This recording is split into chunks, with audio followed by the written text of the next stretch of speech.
We're so glad all y'all can come out tonight and join in our 9th annual National Council on Alcohol and Drug Dependency Bronze Key Award. This is the McShin Foundation's annual awards banquet. And during your meal, you'll notice we're going to have a loop going. We have the award winner up there as we spoke. So you'll see a lot of films and pictures of past events. We're running a little bit behind schedule, which is not unusual. Many of us are accustomed to waiting, especially the recovery people in the room. You know, that's an inside joke, you know, be up in the projects waiting on the man, you know. But anyways, and we also had a multiple Freudian slip on the beverages. 3 times we've attacked the beverage situation since 3 o'clock, but I think we're finally getting it under control. So I apologize for not having beverages when you first got here, but we should have more than enough before the evening's over. And believe it or not, we actually have a warehouse full of beverages over at McShin, and we have the nicest white coolers. We got 10 of them. We even have an ice maker. So it's not unusual we would forget something as minor as beverages at a banquet. Anyways, our chairman of the board, Daniel Payne, his kids all have strep throat, and he thinks he's coming down with it. And he wanted to be here. And he was coming. I said, Daniel, don't bother showing up and getting everybody sick. You know, we'll pull your weight for you. So if you notice Daniel's not here, that's because he is ill. I do want to take a moment before we get too far ahead, and I want to thank our elected officials for attending tonight. I know I have Delegate Betsy Carr in the house, and this is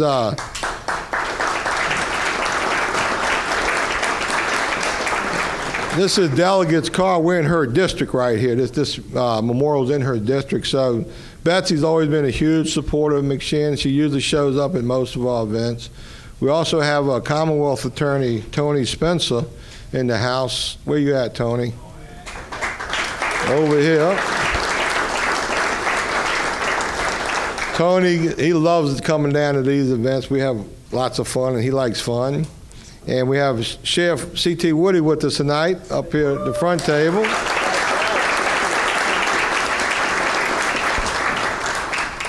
Sheriff Wade was coming, but he's not in the house. Is that correct? Okay, I can go ahead and say it. You're my favorite sheriff, man. But he always makes me say that when he's in the house. So if he shows up, we might amend that. So. I mean, the bad part is as a Democrat, too, you know, being my favorite. So, but that'll break his heart. We won't go there. What we say here stays here. We're going to edit the film on this one. Is anybody else here that I missed that's an elected official? I don't want to miss anybody. I think that covers them. Somebody else might come in. We'll make their appearance known. Before we get going, what we do is we do an opening prayer and a pledge of allegiance, and then the head tables go out, get your food first, you come back in, and then sometime to the back end of everybody getting back in here, we have a little video we're going to show, a little 6-minute video of a movie that's going to be coming to Richmond, but I'll talk about that when we show it. Then right after that, we'll go into our evening award ceremonies. Pledge of allegiance. As you know, if you've been to our banquets before, we're going to do the pledge first and the prayer second. We have probably what I think the best pledge of allegiance anywhere. And our board member and former naval officer, Terry Kenham, will come up here and lead us in our pledge of allegiance. Now, before you jump up to say your pledge, I'm going to warn you, it won't take a minute to get that far. Where's Terry at? In the very back. Terry, where you at? Well, you got to come forward, young man. I've never met a more committed sailor in my whole life, man. I'd almost hate to get on a ship with him.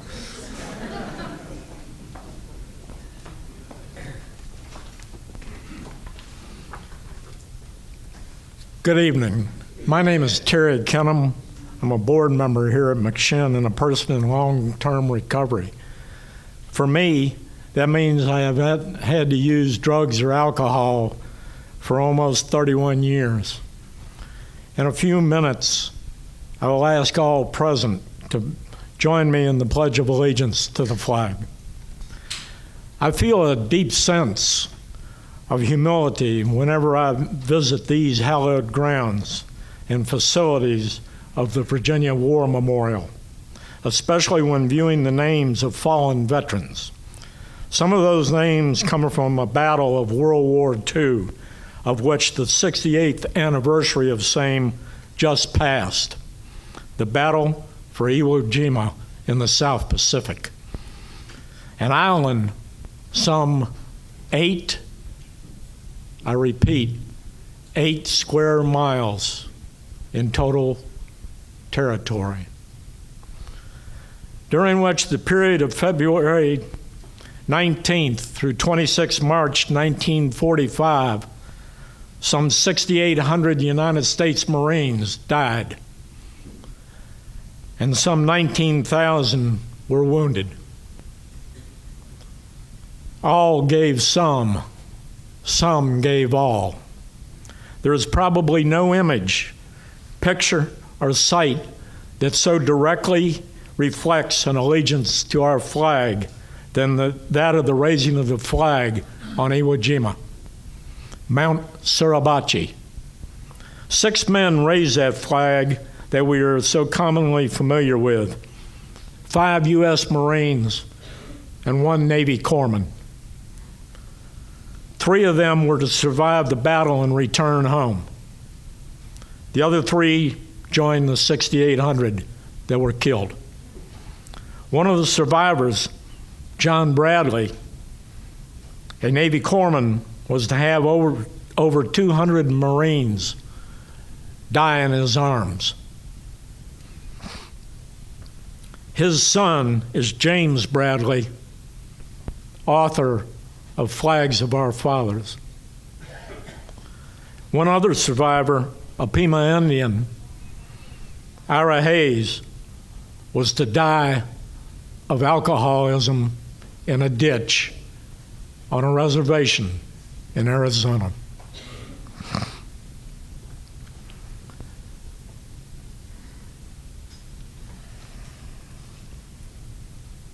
President Truman commissioned the largest bronze statue in the world to be built, depicting the now famous raising of the flag on Iwo.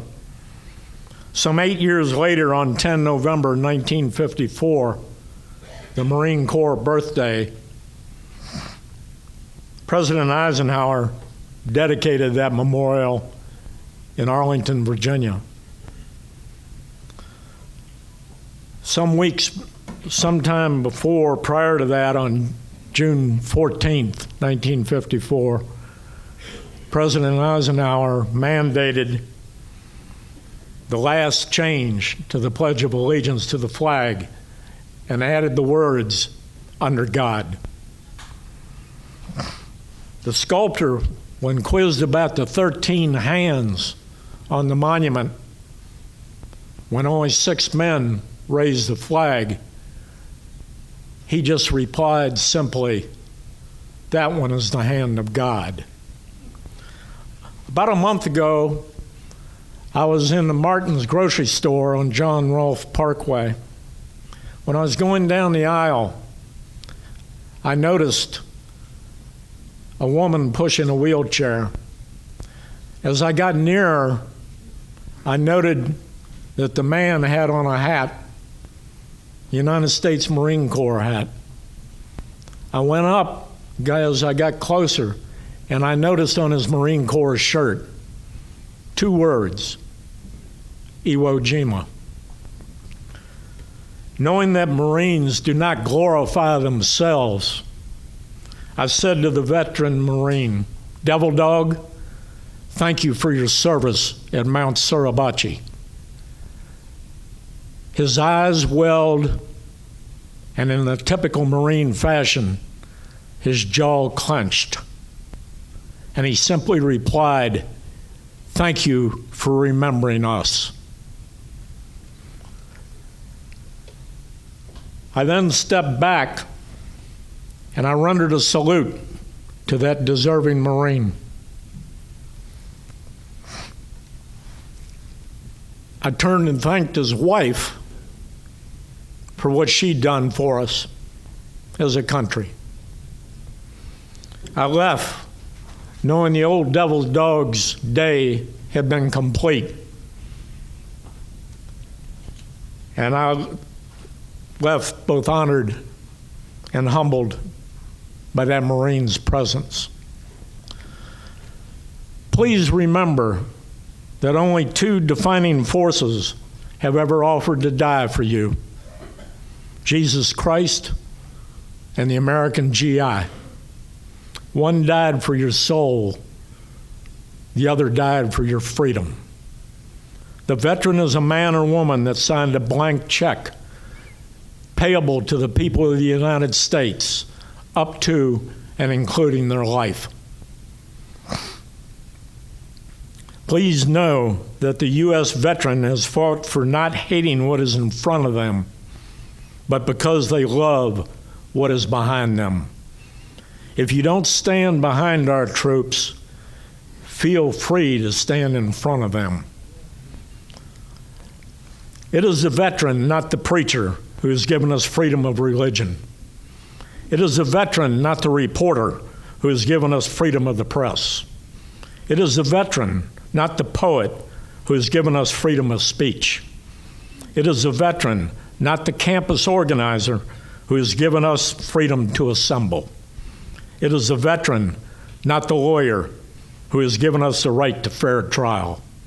It is the veteran, not the politician, who has given us the right to vote.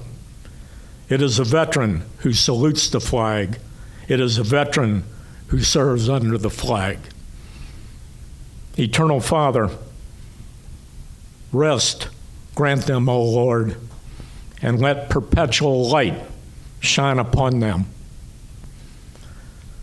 Before I ask all of you to join me in the pledge, we at McShin would like to honor all veterans in attendance today. At this time, as I call out the name of the particular armed service that you served in, I would ask that you rise and remain standing so that we may recognize you properly. Afterwards, I will ask all stand and join our veterans in the Pledge of Allegiance. For now, the United States Air Force veterans, United States Army veterans, United States Coast Guard veterans, United States Marine Corps veterans,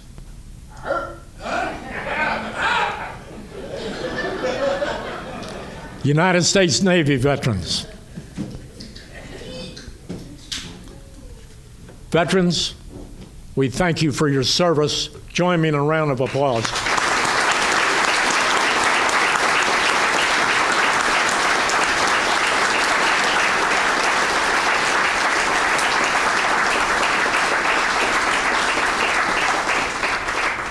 Will everyone now please rise and join me in the Pledge of Allegiance to our flag?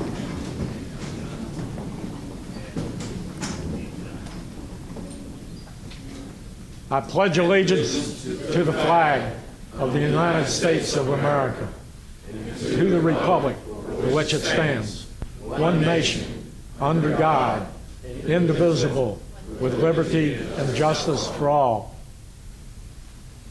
Thank you.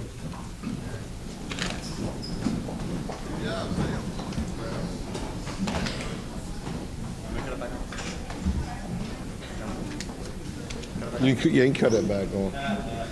And I invited our Hatcher's preacher to come, but I don't guess Tad showed up. So I got the next best thing to the Hatcher preacher was Reverend Upshaw. He come down here from Caroline. He's a big supporter of our Caroline program. And I captured him up front and said, would you do our invocation for us? So he said, sure. I actually met him twice tonight. Once in the dark and once in the light. I thought it was a different Upshaw. I said, man, you got a brother here? You look like that guy I just met over here. So where you at, Reverend? I'm calling on you to come do our invocation. Right here. You can do it from right there, be fine. Bow our heads, please. Our Father and God, we gather tonight for a very solemn occasion. But we are reminded today, Father, of those who gave their lives for our freedom. But God, we're also gathered here today in another battle for freedom.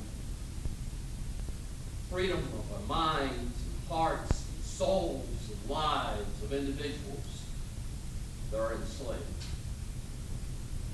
And God, we know that you have the key to that freedom.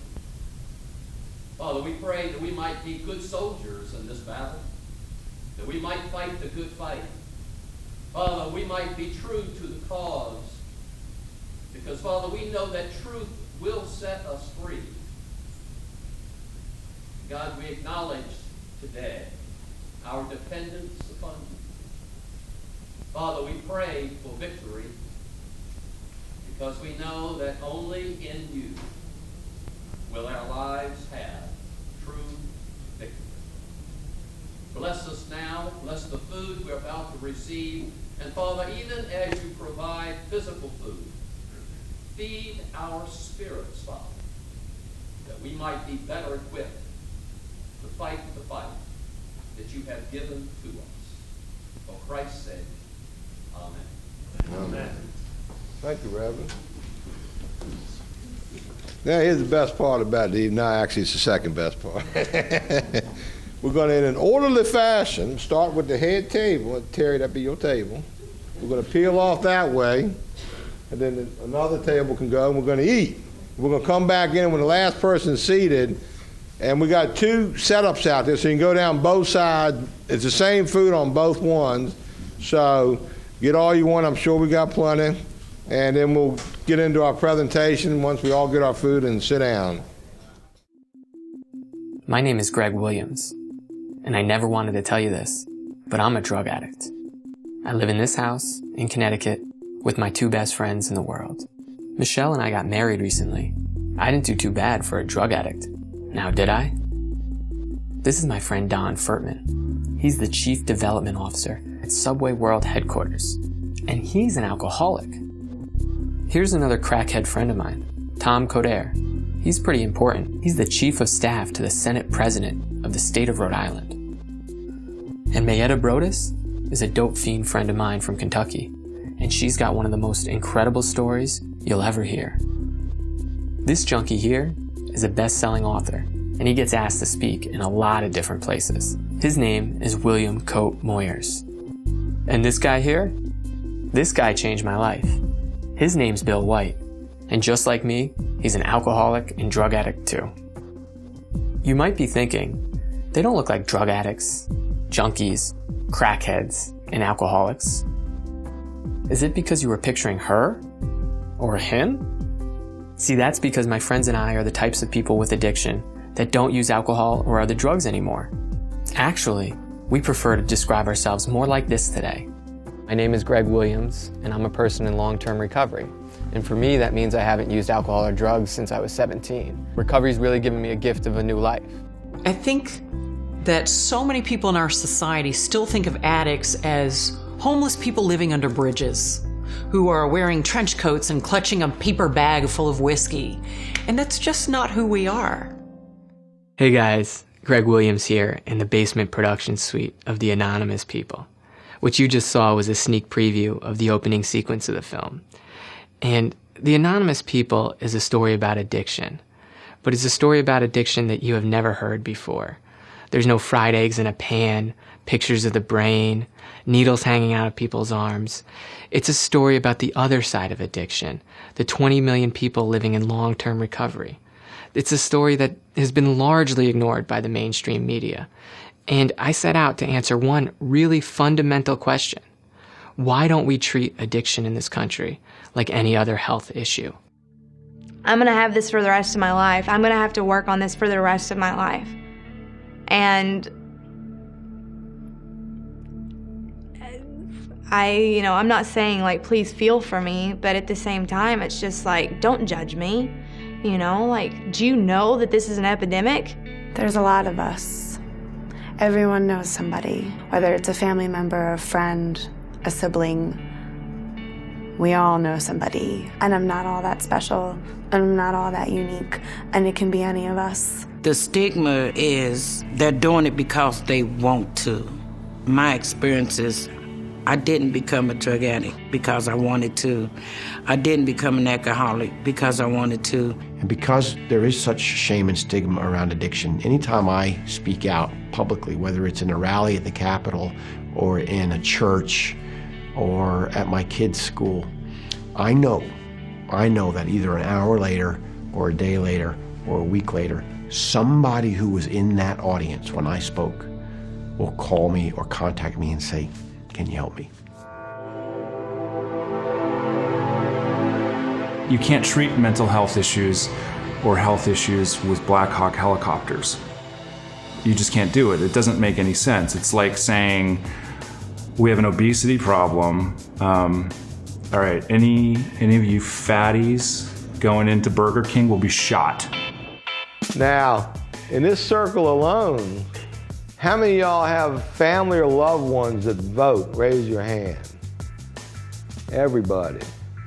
Now, our family and our loved ones, we are the largest group of unheard people in the state. AARP, the Old People's Organization, we know about them, don't we? The Susan Komen cancer people, we know about them, right? And the sad part about it is we got probably more advocates and voters than any other bloc out there. And I'm going to be very blunt. There are a number of those individuals who may hide behind vague rhetoric about anonymity as a spiritual tradition. But the bottom line is they're ashamed. I always look to the gay community for guidance, because if they had said, "Oh, that's anonymous, we can't talk about HIV," where would that be?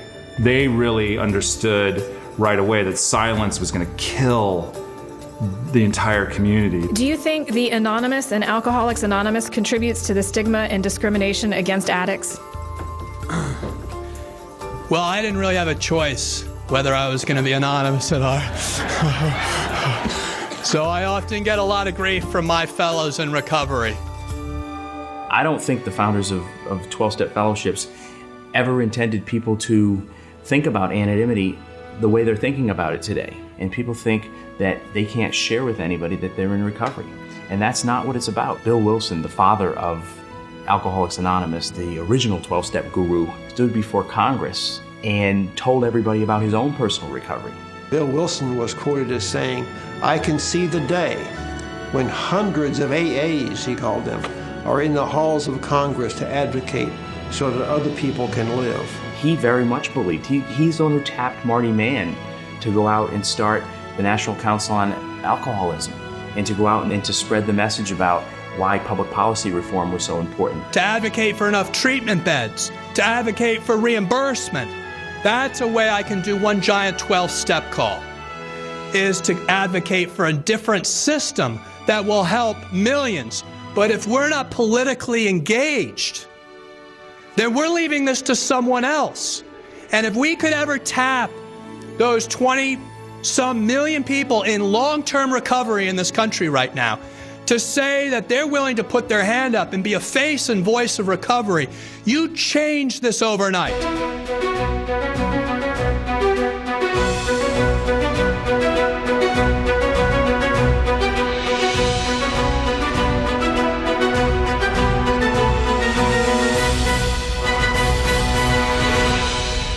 Well, I have 75 hours of that kind of content and over $100,000 already invested into this project. But I need your help. We're weeks away from September, where across the country, tens of thousands of people in recovery will mobilize to put a face and a voice on recovery. And I know the media is not going to be covering it, but I need your help to cover these events and document the existence of this reality and this social justice movement emerging in this country. And through your support on this campaign, you can help me finish this movie together. So thank you for considering a contribution, and I look forward to completing the project. You know, Americans love a good redemption story, and recovery's a great one to tell. That's why this documentary needs to be made, because we want to sensationalize recovery, because recovery is very sensational. One of the people that guided me in this process said, "Mike, if you expose in the light your secrets, they will die. Mm-hmm. But if you keep them in the darkness, they will grow and grow, and you will act out. You shared an inspirational message of hope that I can use today for tomorrow, because I know we all came from where you came from, and we all feel the way you feel. But when there's hope in the mix, anything's possible.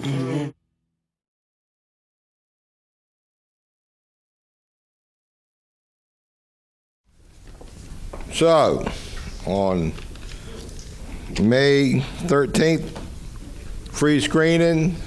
The screening is actually hosted by Sheriff Wade in Henrico County's office. So come on out that night and see the full 90-minute version.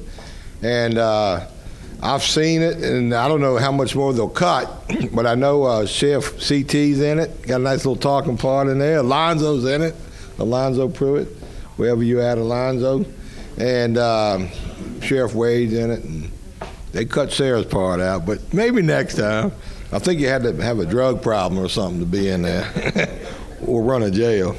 But anyways, as we move through the night, I want to take time out to recognize some folks that make this evening possible. First of all, we couldn't run McShin if it weren't for our board of directors, and they're in the room. Could the board please stand up for a minute and be recognized? These are our board members.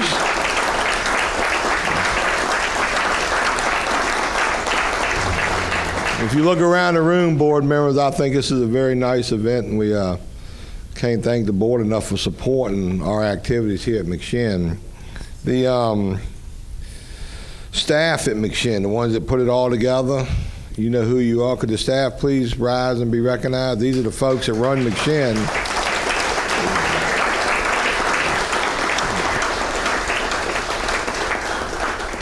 Some of you are thinking, well, boy, you got more board members than staff. Yeah, that's how we roll, man. The food tonight was donated by Herb Ruger, and his children make it, Josh and Bert. They run the City Diner, the Village Cafe, and the Grill. So if you get a chance to go out there and eat them restaurants, don't ask them to donate to your charity. Just buy the food and thank them for it. That we appreciate. I see you looking, Jimmy. I know what you're thinking.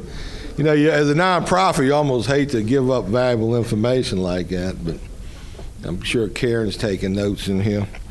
We also, you know, we didn't have enough room. We usually hang banners at the marquee for those of you who've been there, and we have lots of events and lots of people support us, and we try to hang all their banners, but we're in a memorial, so we were restricted on what we could or couldn't put up. But there's a company that's been supporting us for years called Banquet, and they do trade. You know, you can join Banquet and trade your company services for what's in there. It's a pretty cool organization. And Donna Kenham is here tonight. Donna, could you stand up just for a minute, please? Give Donna a big hand here. If you're a contractor, you have your own company, see Donna. Maybe you could join Banquet, and you get all kind of trade dollars and whatnot. It's really worth joining. So, and they're looking for, you could do get out of jail cards, and you could clean up down there, Sheriff. I mean, now we also, Mary, where are you at? Over here, Mary. This is her birthday. Stand up for a minute, Mary. She just graduated from McShin. What are you? We're running short of time, otherwise we'd sing you a happy birthday, but Terry, he's got to be at another event up the street here by 8. Don't worry, we called ahead, told him he's going to be late, so we'll write you. No, anyways, I'm known for my quick wit at the podium, by the way. If I could just get through the night without cussing, I'll be very satisfied. Notice how they laughed at that? You know how difficult this is. We have our past awardees here. I just want to take a minute and recognize them. You got to do something really significant to get us this award, Sarah. And I know we have Sheriff C.T. Wood. He got this award one year for his jail program. And Karen Stanley's in the house. She got it for the Healing Place, running that organization. Commonwealth Attorney Tony Spencer's here for that Caroline Court Referral Program. You know, We got 40 people in that program, and the court referral program, I don't think we call it that. It's a criminal justice system referral program. We got to be careful what you call these programs. The state Supreme Court has issues about specialty courts. But Caroline didn't have a drug court, and we have a system up there where they refer folks to our little satellite recovery center, and we mirror a drug court's activities. We got 40 folks in it, and we have 10 people graduating this month. That's 25% of that program is graduating. At one time, they all have over a year clean and sober. And they went through all 4 phases of the program. And this just demonstrates the power of what recovery people can do when they're allowed to deliver recovery support services to the community. Reverend Poole's in the room. Where you at, Reverend? I saw you slip up in here. Ever since he retired, he shows up for these free meals now, I noticed. But he was actually the preacher. He got this award one year because he was the one that invited McShin into Hatcher Memorial Baptist Church, of which we could not have been near as fruitful if it wasn't for Hatcher Memorial Baptist. And we have some Hatcher members here tonight. Could the Hatcher folks please stand and be recognized? I know Mary and David are here, Dunstan and Cynthia May. Mary and David in the back. You know, Hatcher is a humble church. They don't ask for praise or really anything. As long as I show up at the annual finance meeting, I think I'm good. But we can't thank y'all enough for hosting us and allowing us to do so well in your organization. We have such a marvelous relationship there. We have an incredible special person going to run up here just for a second and just tell us about something. But for those of you who have ever heard of the American Society of Addiction Medicine, they're known as ASAM doctors, and it's an incredible group of doctors. Their main focus is addiction, but there's only like 3,000 or so in the country, and it's a very respected group of docs, and we're very blessed and privileged to have one right here in the Richmond area. There's only 7 in the whole metropolitan area, and one of them is on our board of directors, and he's actually our medical advisor. Dr. Jimmy Thompson, he's going to come up here and just talk for a second about what the value of an ASAM doc is to the community. Jimmy?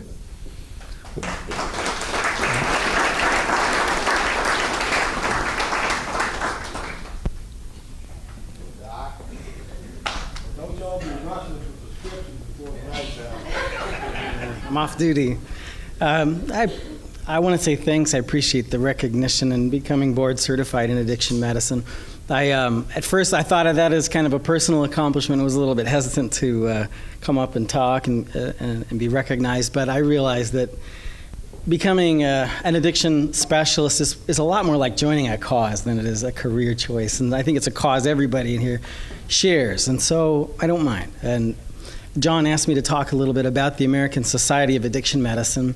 There's a little insert in your program that talks about it, but it's essentially the world's premier organization for the pioneering, the promotion, the organization of the return of the physician in treating the disease of addiction. And it began in its current inception in the 1950s and has evolved. One of its great accomplishments has been getting the field of addiction medicine recognized as a specialty field in healthcare. And then more recently, creating what is called the American Board of Addiction Medicine, of which I'm now a member. And addiction medicine, addiction as a disease, we have known for a long time that addiction is a disease, at least since the 18th century, since Benjamin Rush and his essays on the disease of alcoholism. We've known that it's a disease for a long time, but addiction medicine in the modern form is still in its infancy, and it's cutting edge, and it's a place where a lot of different trains of thought, different disciplines all meet, and I think that's one reason why I like it. We're trying to bring modern scientific method into the treatment of addiction, and we hope to have more concrete treatments in the future, because I think that the more treatments we have, the more people will be able to help, the more clinicians will be able to attract to the field. But we don't have a lot of that now, but it's something that the American Society of Addiction Medicine is trying to promote and to guide. One thing, though, that I'm thankful to my association with the McShin Foundation, with John, is realizing how, regardless of the more concrete tools that we might have in the future for treating addiction, that recovery will always be, in my opinion, at the center of the healing of this brain disease.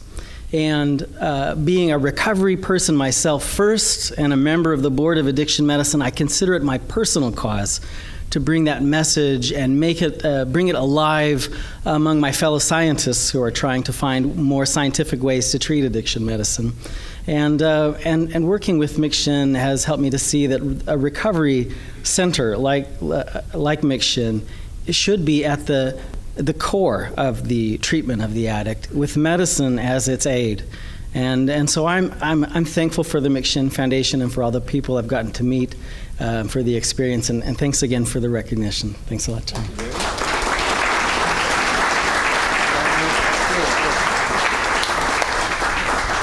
Not every doctor chooses that path, by the way, so we're very blessed to have him. I'm going to suspend the order here just for a minute. We're going to do some community awards, but I know Terry has to be up the street. So I'm going to move into that little portion of our presentation here, but I have found the secret to having politicians talk fast. Make sure you run them late, and so they can't hang out and lollygag. But I want to make sure Terry gets to share, and then we'll pick up after that. But you know, Terry McCullough, for those of you who do not know him, take my word for it. This man's for real, and he's our friend. I've never met a guy that, like him that wants to be our next governor. And I've never seen a politician run for that office that has done his homework so well in the recovering community as this person has. And I'm led to believe that this guy will be an awesome soldier for us if elected. Now, I know we're a fair and balanced organization, so I invite all politicians to everything we do, and I alternate those, give them opportunities to speak. So I'm kind of glad a few of my Republican buddies didn't show up, but that's just the way it is. Terry, I think you're an awesome guy, and I'm glad you come to support us and come down here and share with us. And I know you read up on Sarah, and, when I asked Terry to come be our speaker, he didn't hesitate, as always, and I expect that type of service out of you should you be elected. So yeah, it should be. Win. I like the way you said that. So help us give a warm applause for Terry.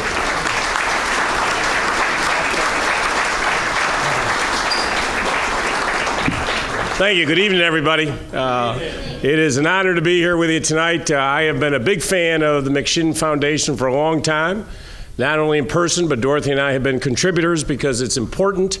And I do want to recognize John and Carol. Give them a great round of applause because, folks, they are really something spectacular. And I have had such an experience with John and Carol recently. I'm committed. I'm running for governor on a platform of trying to make sure we have less government, more community involvement. We got to help people. We got big challenges, as we know. Every state has challenges. We're probably going to have some very unique challenges because with the DOD cuts and the cuts at the federal government, Virginia's going to get hit more than any other state in the country because we're the #1 recipient of the DOD dollars and federal government dollars. So what does that mean? Well, we're going to have a stressed economy. People are going to lose their job. Folks are going to be furloughed. Money's going to be tight. But my belief is what we need in the next governor and all of our government officials is to make sure that those people most in need, that we are actually there to help them. That's why I'm a supporter of the McShin Foundation. Recently, John and I actually went down to New Kent County Jail, and what an experience for me. I said, John, I want to see one of the programs that you have. So Sheriff Wade, I've been to many of the different county jails. CT, we're going soon, aren't we? We've been to many of the jails, and I went down to New Kent County, and, I love John. He has Sheriff Wade take me right in, and they bring everybody together. About 100 folks were waiting for me in a big semicircle as I arrived. And John, it was a good experience. I'm there with my suit on, and I walk in, and John says, this guy wants to be governor. Why don't you people tell Terry what you think he ought to do as governor? And I stayed there for an hour and 15 minutes, and I had a semicircle around me, and everybody had a varied backgrounds, which I found fascinating. But it was a great experience. I took a lot of notes, and that wasn't enough for John. He then said, well, let's go over and see the women. And We went over to the Women's Center, and same thing, a semicircle women for about, and they were a lot more vocal than the men, I can tell you that. They let me know exactly what they wanted in their next governor. But it was a great experience for me, and it's that passion that John has, and I promise you folks, listen, no matter if I win or lose, I'm going to be there to continue to support you financially. I will be there. I know what we need to do. We got a lot of work to do. If I'm fortunate enough to be elected governor, I'm hoping to find a new role for John because I think we got to upgrade him. I think what he has done in the McShin Foundation, he ought to do for the whole Commonwealth. What do you think about that, folks? We should. But I love people like John. He has such passion. He cares about folks. He gets out of bed every day figuring, how do I help someone? And that's what I love about him. And that's one of the reasons why I'm running for governor. Dorothy and I have lived in the same home, gone to the same church for 21 years in Northern Virginia. I want my 5 children to stay here in Virginia, but we got to have a quality job for them. We got to have a transportation system that works. We got to have an education system that works, and we got to treat people fairly.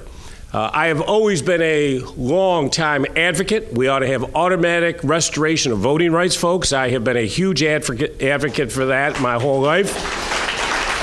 And I commend Governor McDonald. He tried to do it, and working with Betsy here, hopefully that'll be one of the first bills I could actually sign because, folks, let's get everybody back in the community. Let's make sure people have a job. Let's make sure they're feeling good about themselves. As governor, I want you all paying taxes and making money, and I got more money to help other people if you have jobs. So I get the things that we need to do, but we got a lot of work ahead of us. We have a huge challenge now with health care. Obviously, with the new exchanges that have been put together, we got to make sure, working through the Navigator, that we get everybody into the plan and people are getting quality health care.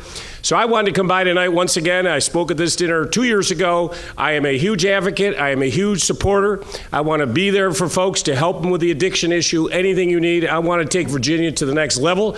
I want to help people. That's why I'm running for governor. I can tell you one thing. When Terry McCall promised you something, folks, you can take that to the bank. So thank you very much.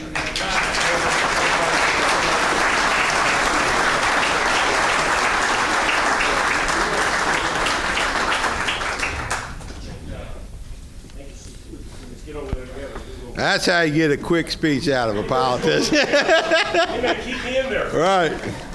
Terry, thank you very much for coming out. Did Alex leave yet? Your driver? Alex, come here just real quick for 1 second. I just want to show you to the McShin girls when they start looking for a man. Alex, he got a job. He got credit card. He got bank account. These girls have a tendency to go after the wrong folks sometimes. So, ladies, it's okay to get a guy with a job, a career, money. He handsome. No earring tattoos. I mean, come on. That's all.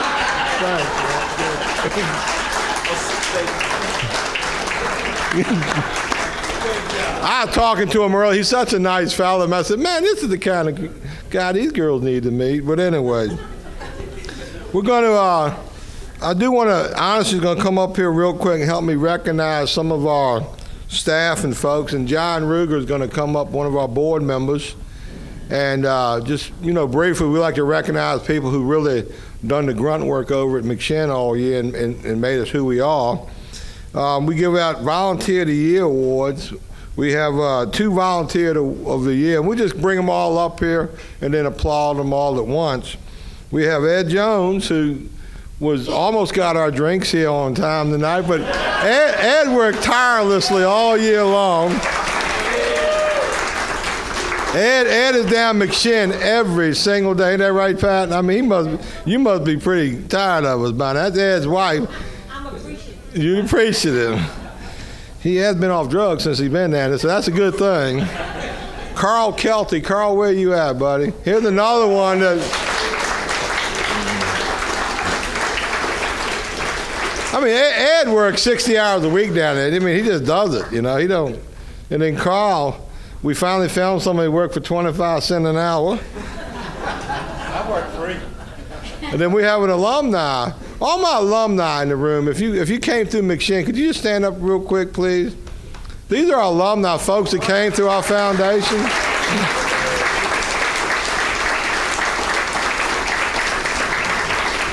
We have a very, very special alumni, one who our Alumni of the Year Award, who's somebody who just really gives back and hangs out. She's down there almost every day. Megan Vallon, please come forward.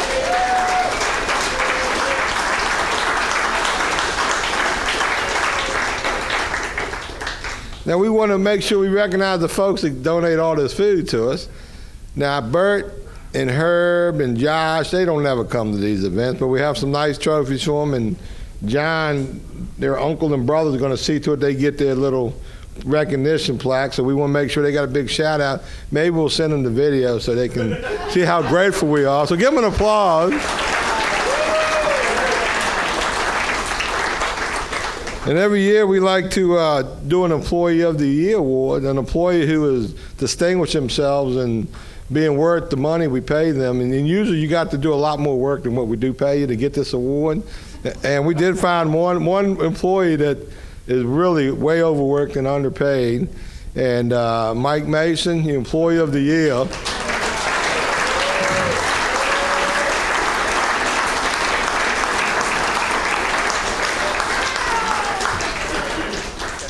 So I want to thank all you guys. Thank you very much for all the hard work you do for us. And if you keep it up, we'll give you another award next year. Oh, we got one more here. We have this old crusty sailor that comes over here once a week and does a group. And half the people hate him and can't stand to be in the group, and the other half loves him. And it's the one that hate him that stay there, they stay clean. They end up crying when he got sick early in the year, almost died, and these guys would come me crying, man, when's Terry coming back, man? I said, I guess he'll make it back, and I wasn't sure if he's going to live or die. And then the first week he came back, he gave me such a hard time at that board meeting. I'm thinking, my God, man, a week ago you're dead, and I'm getting ready to pray over your grave, and now you're killing me once again at the board meeting. But Terry Kenham, come up. We want to recognize you for all your good work you do.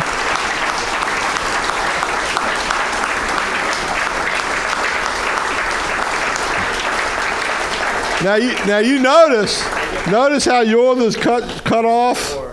Yeah, we did a sailor flat top for you. But thank you very much for all your hard work you do. Give them a round of applause and thank you.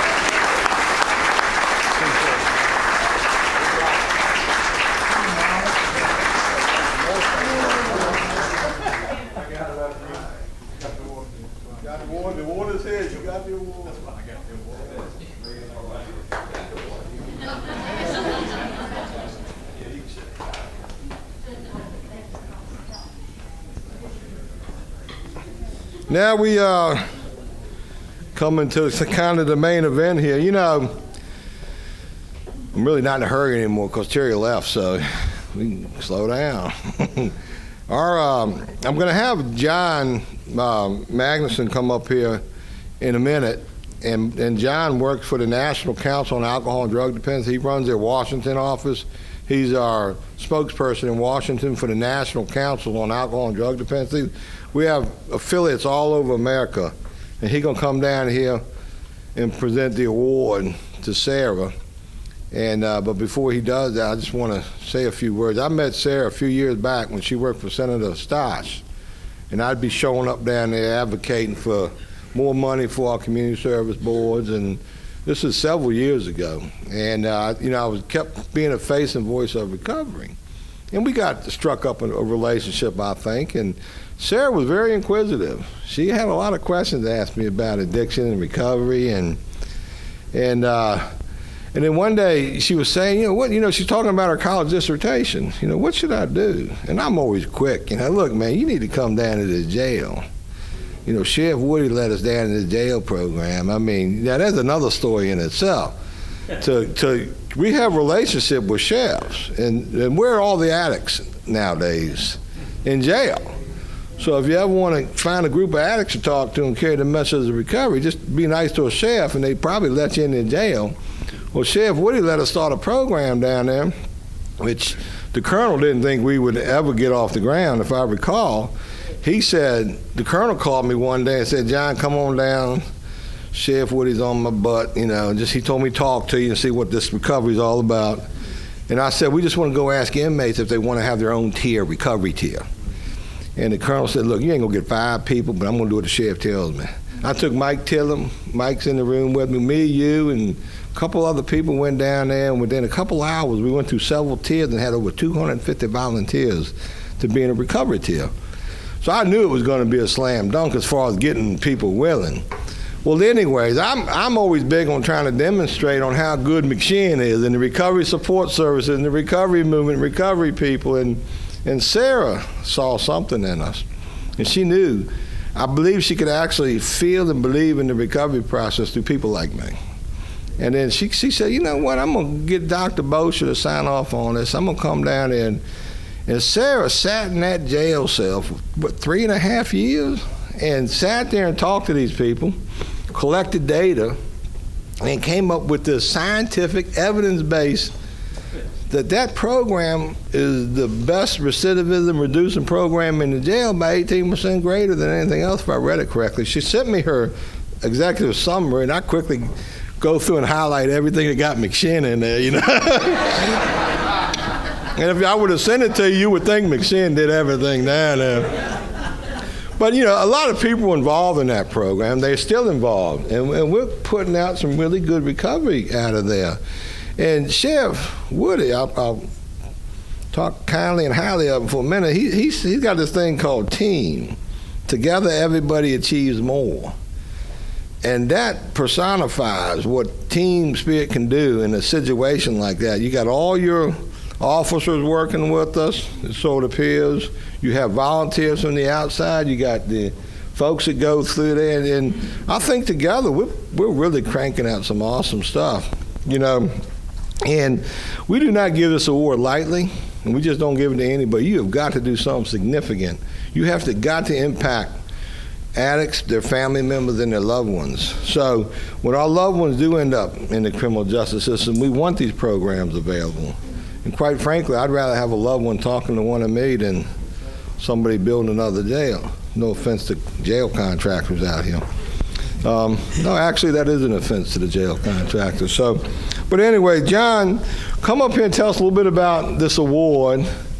And then just before we present it, I'm going to ask my board to come up here, and we all want to give it to you at one time. So I'll let John say his piece, and then we'll go from there. As a matter of fact, the board members, please start working your way up here now while John talks about the NCADD award. That's now, board members. Thanks, John. Thanks for preaching that, buddy. Well, thank you, John, and thank you to the board and everybody that supports McShin. I'm truly humbled to be here tonight representing the National Council on Alcoholism and Drug Dependence. And Bob Lindsay, our president and CEO, was unable to be here, but asked me to share his well wishes and remind everyone that April is Alcohol Awareness Month. And on our website are really great tools and resources that you can download for use in social media, that you can share with your friends and family to bring awareness and opportunity to those that may need it. For nearly 70 years, NCADD has been a valuable resource for millions of people struggling with addiction. Our founder, Marty Mann, as you saw in the clip tonight, was a true pioneer and the first woman who got sober in Alcoholics Anonymous. She was also sponsored by Bill W. and helped when they'd go to the Hill and testify. These were the days before Carol McDade, who does it so ably now. And I'm gracious to have the opportunity to work with her in Washington. And I like to say I just carry her coat and follow the orders of what needs to get done. Carol's been doing a great job, and give her a quick round of applause.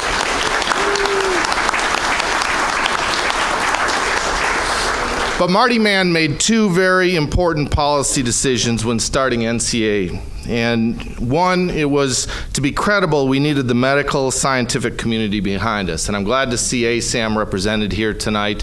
We work closely with ASAM. In fact, ASAM was founded as a task group out of NCADD back in the early days.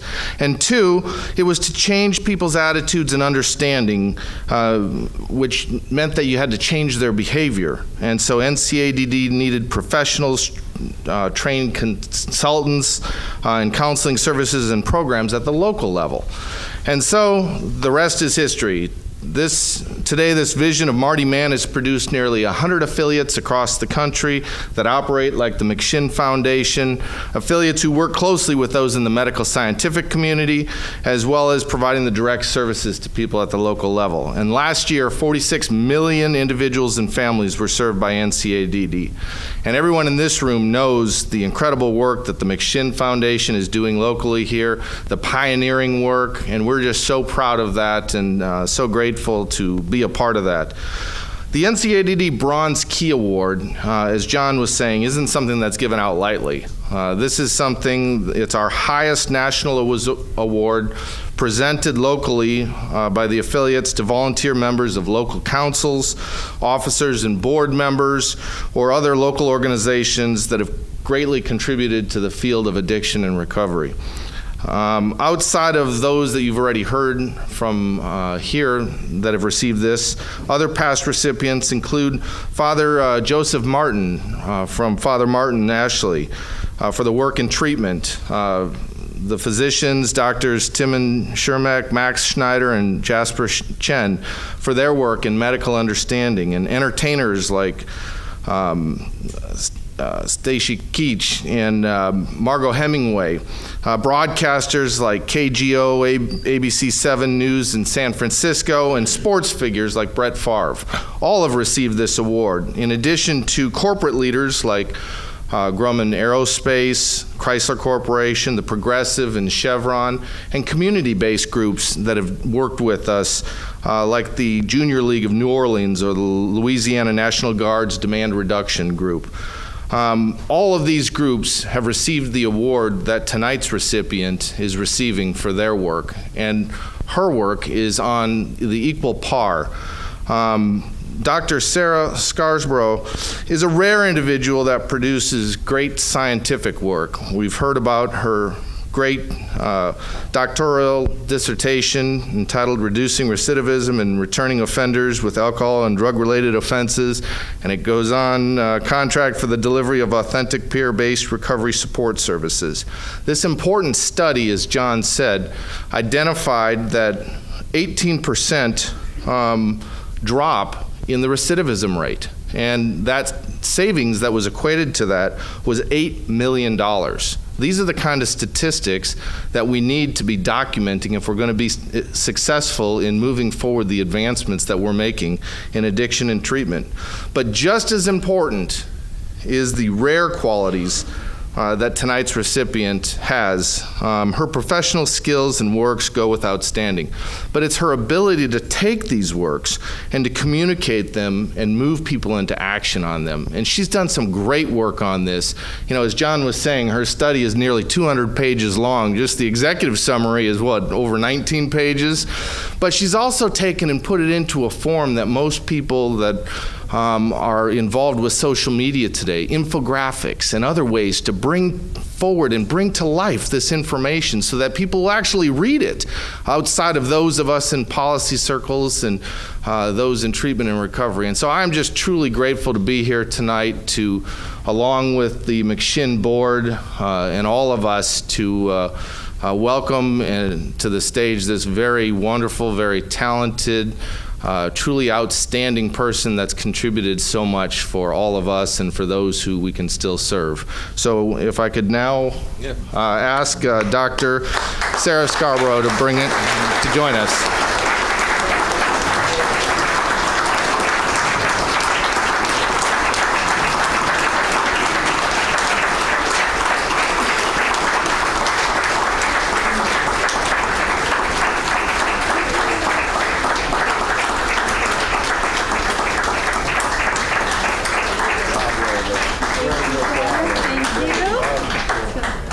Thank you very much. Thank you very much. Taking a picture? I don't know. Thank you, forward. Oh, get a picture. Yeah. Your daddy, he wants to get a good picture. Here, let's step out so we get a. This is like getting married, man. Here we go. All right. On behalf of all of us, to you. Thank you.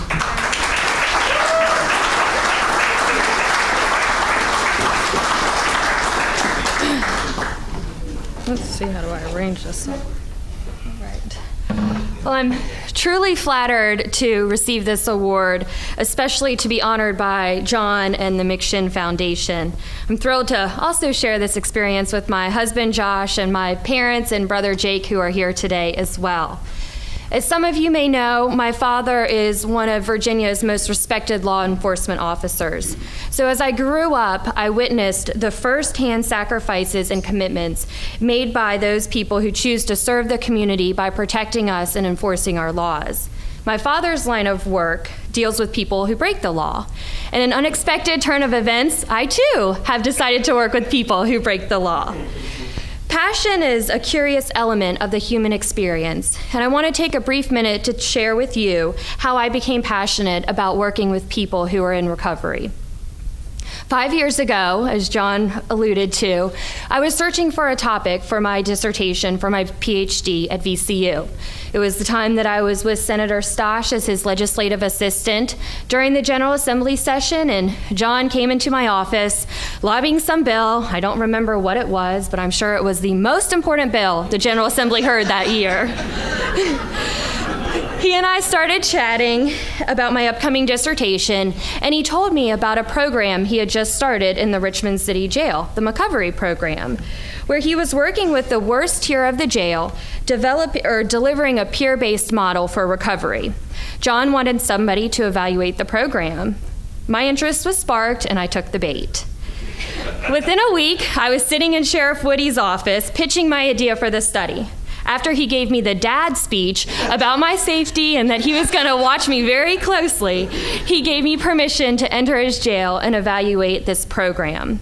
For 4 years, I was given unprecedented access to the jail and the men of KLM. It's great to have Father Pruitt and Mike Kelly here today, who I worked with very closely during my 4-year period, as they were the ones who administered and delivered the program in the jail. Going for the jail for the first time, let's just say it was a little nerve-wracking.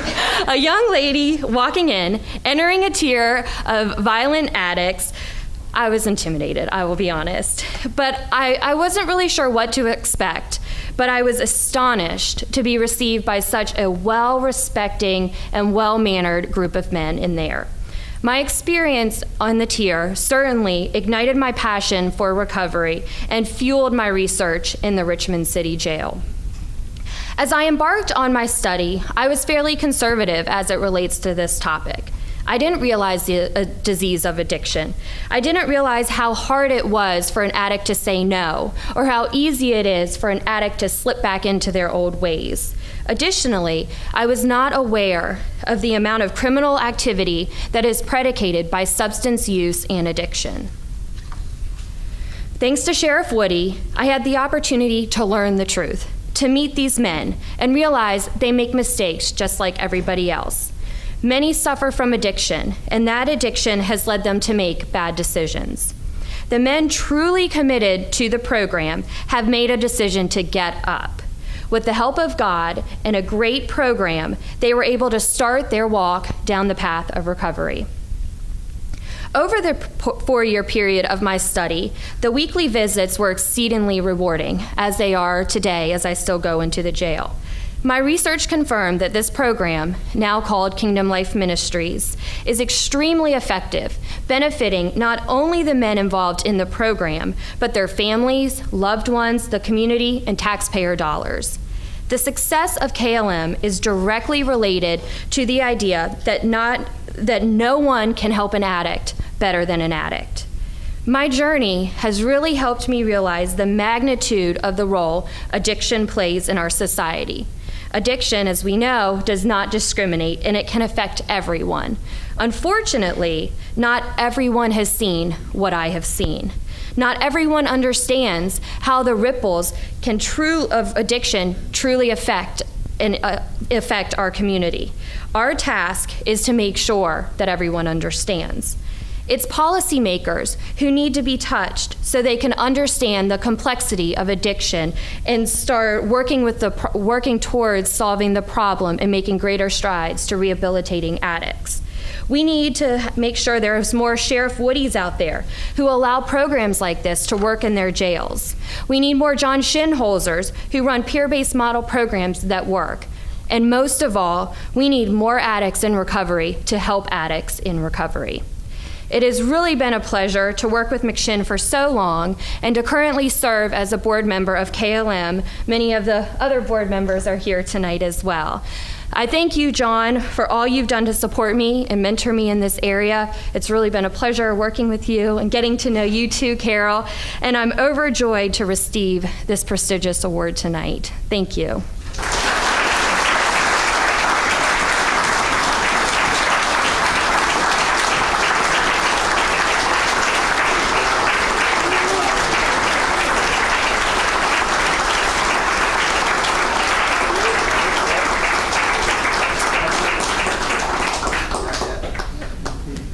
On a side note, because we need more Sheriff Woodies out there, we need Sheriff Woody out there too. I hope you don't mind me stepping out and speaking out of turn tonight, but Sheriff Woody does have some primary opposition. If you're a city resident, his primary is on June the 11th.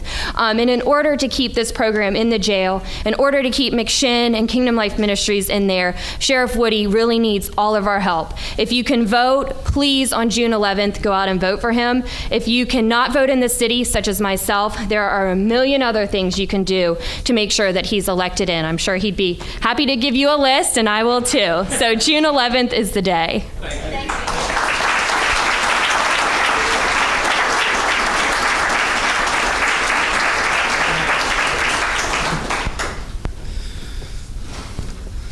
CT, what happened? I mean, come on. Yeah, I know. Hey, I don't want to miss anybody here tonight, but you know, I noticed Dr. May swaggered on in here at mealtime. Is he still in the house?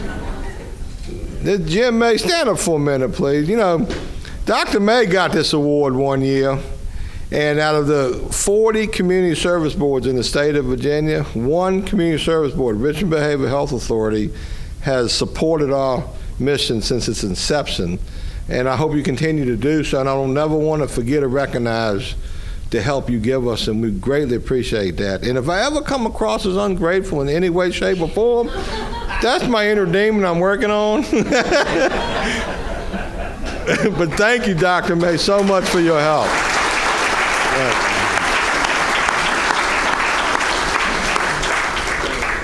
You know, you run an organization, you meet thousands of people, it's just hard to remember and recognize everybody, period. But you know, we had an employee work for us for many years, and you know, if you ever go to AA, for example, you notice AA had one meeting, then another meeting, then another meeting, and some of the best AA meetings, they really got started out of a resentment, or somebody didn't like the way something was running, so they went across the street and got a coffee pot and a big book, and they started their own meeting.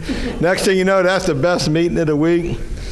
I'm not saying that's how things happen at McShin, but some of y'all might know my brother worked for us for a while, and he just came to a point where, you know, he needs his own foundation.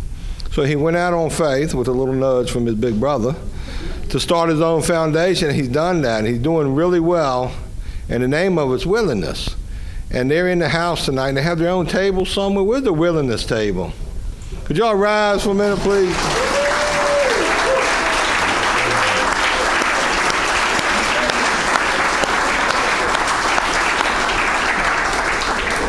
Now, I'll tell you what I like best about these other meetings that pop up. When you get people in your meeting that don't want to follow your rule, you say, look, go across the street to that other meeting. So we send a lot, not everybody's going to like McShin, so we send them over to Wilderness, say, here. And my brother loves a good challenge, so feel free to send all your trouble cases over there. But Peter, we wish you well. We know you're going to do well, and you've already started out on a strong start, and we're very proud of you. Don't ever think we aren't proud of you. So. Now, some of y'all might wonder, well, how'd y'all get the name McShin? I'm John Shinholzer, and my wife, Carol McDade, who is with us tonight. She's been my #1 supporter and our #1 supporter at McShin, so much that every year she makes a substantial contribution, so we give her a full-page ad. capital decisions. If you need good lobbying in Washington, please call my wife. If you don't have no money, don't worry. Half her clients don't pay her anyway, so she takes them all, good, bad, or ugly. But one good thing about me and Carol is a lot of times I just can't remember everything, so we always let her come up and get the last word, which is normal around my house. So we don't want to break no tradition at these events either. So I'm going to let Carol come up and do our closing comments for the banquet tonight. And thank you so much for coming out and making this event possible. Sarah, congratulations, so deserving. So good to see your family out here. I never thought I'd like to know or even like a former state police superintendent, but I've come to like you, you know what I mean? So every time a blue light comes on, I'm usually good. You know? So, but I know you do. But Carol, would you like to come up and close for us?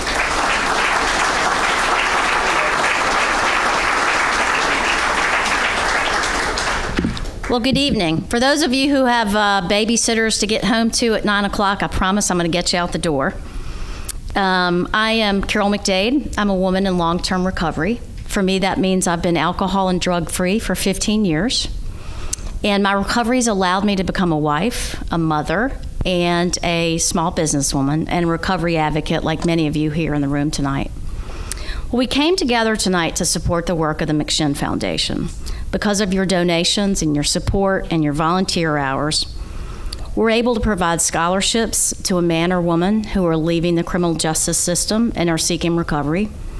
We're able to have a house for a home for people who are doing well in recovery but not quite well enough yet to have independent living.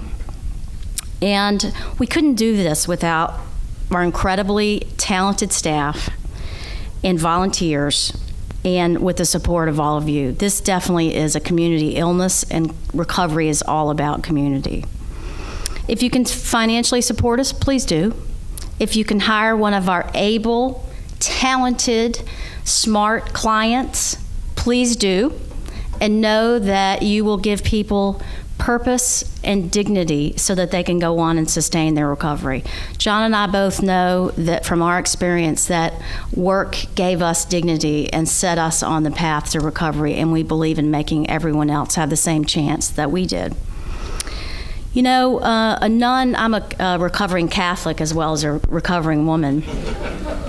And a nun once told us, and it was really interesting because usually I had my ears closed when the nuns talk, but a nun once told me that life is like tea bags. You never know how strong you are until you get put in hot water. And our clients, if you want a good, loyal, reliable employee, you take a recovering addict. They will work harder than anyone else around. They've got a point to prove, and they'll do it and help you get the job done. And so hire our people. We have great clients. We have great alumni, and they want to work, they need to work, and we hope you'll join us in hiring people who are in or seeking recovery. With your support, we don't turn our back on difficult clients, and we leave no one seeking recovery behind. You might have noticed we have some of the more difficult cases that other places in town don't want, and we believe, John and I believe in our hearts that that is the right thing to do.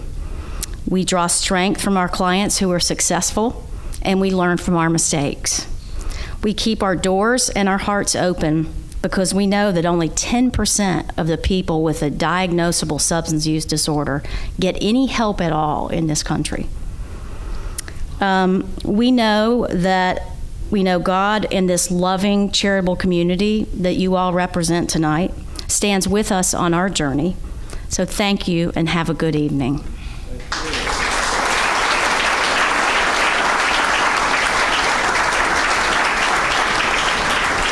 I do want to just remind everybody, on May 10th, we have our annual golf tournament at Hanover Country Club. On June 29th, our annual alumni picnic. And on July 27th, our pool party. So if you ever want to see McShin Girls Go Wild, be at that one. And we got Recovery Fest September 7th. Oh, the boys go wild too, trust me. So we got some events coming up. You want to be in our picture show next year, show up at these events and we'll add you to our picture loop. Thank you so much for coming out tonight. Travel safe. Hang out long enough to